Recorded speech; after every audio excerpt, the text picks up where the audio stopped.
Hello, wonderful people. This is Animal Healing with another video and podcast.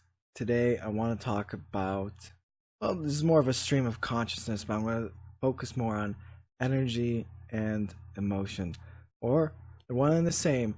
Emotion is energy in motion, as one of our great teachers, Bashar, has taught us, and it's really helped me understand manifestation, because I would let my emotions just be kind of like a roller coaster.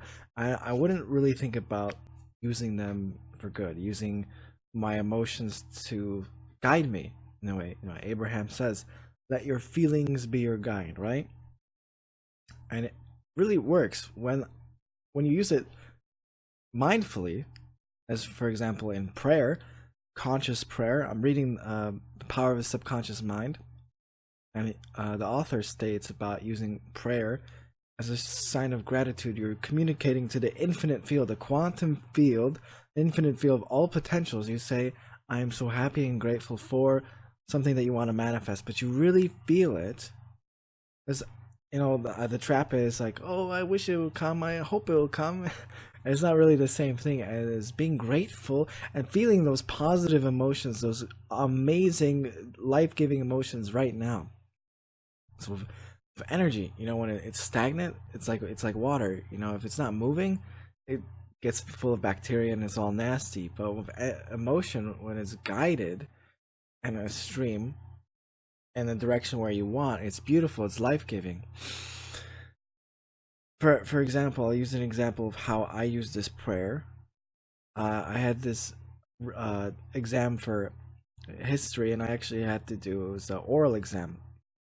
In Europe, they're more commonplace than I think in the US, and it was in Polish. Polish is my second language, so I was getting really, worked up about it. But I imagine in my mind's eye that he would say, you passed, and I would say to him, thank you so much.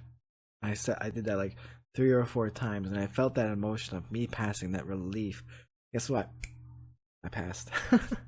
And of course, I studied and all that great stuff, but I really do feel like that helped at least helped with my nerves, having that sense of knowingness that I passed. And having positive expectations. Because I could have went into that exam like, oh man, it's so hard, I can't do it. And initially, I had a lot of resistance to studying because I had this expectation, like, oh, it's so hard. When I changed them, when I used that prayer, studying became that much easier. I felt guided, like, okay, study this much. This is all you have. Study for 2 hours. This, bam. Because before it was all over the place. It was chaotic. But when I used my expectations and I guided them where I wanted it to be, I didn't just react. Because that's something us creators we tend to do, is that we just react to things. That's not really creating. You react, create stress, blah blah blah. But having the positive expectations, and Alan, another Chandler like Bashar, always have positive expectations. Always have. Now I know this world can be quite negative. We're almost primed to have negative expectations. All things can go. Oh, it's realistic.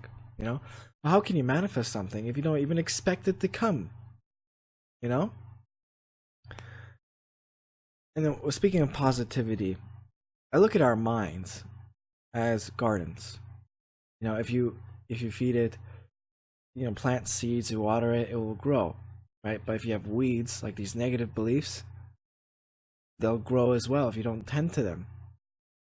And I think that is like our mind, our subconscious mind. If you feed it good, positive things, you plant those seeds, you water those seeds, they will grow. But it goes the same with negative things. And I would say 99% of that stuff is not from us. Like, we're aspects of the creator. We know that. Babies know that. Kids know it. Look at them. They just have this vibrancy about themselves. But when we go for, being indoctrinated, for going through school, society, we cling on to these negative beliefs, these fears. There's only 2 natural fears. It's the fear of heights and of loud noises. Everything else has been imprinted upon us from our conditioning or from some kind of memory. But it's our job as creators to take responsibility for what we have, these limitations, and do something about them. And that's tending to the mind, tending to your subconscious mind. I'm writing affirmations, and like, I am guiltless and good. I accept myself 100%. And when I have these negative moments, which, I have my negative moments, it's almost like there's a block, there's a wall saying, wait, is that really true? Remember what you worked on? Remember what you wrote this morning?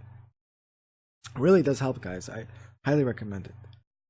Because if we don't do this, if we don't do the work, we get used to these emotions. And we create the reality. Joe Dispenza says you can't change your personal reality without changing your personality. There's got to be some kind of change. Because when we want to manifest something, it's about becoming that person. What would it take to be that kind of person, to manifest that? Being the person of value, changing the habits, changing the thought patterns, the beliefs. Alright guys, hope you enjoyed this video. It's something new. Please leave a like and subscribe if you enjoy the content. I would appreciate any feedback you have. Alright, take care and God bless.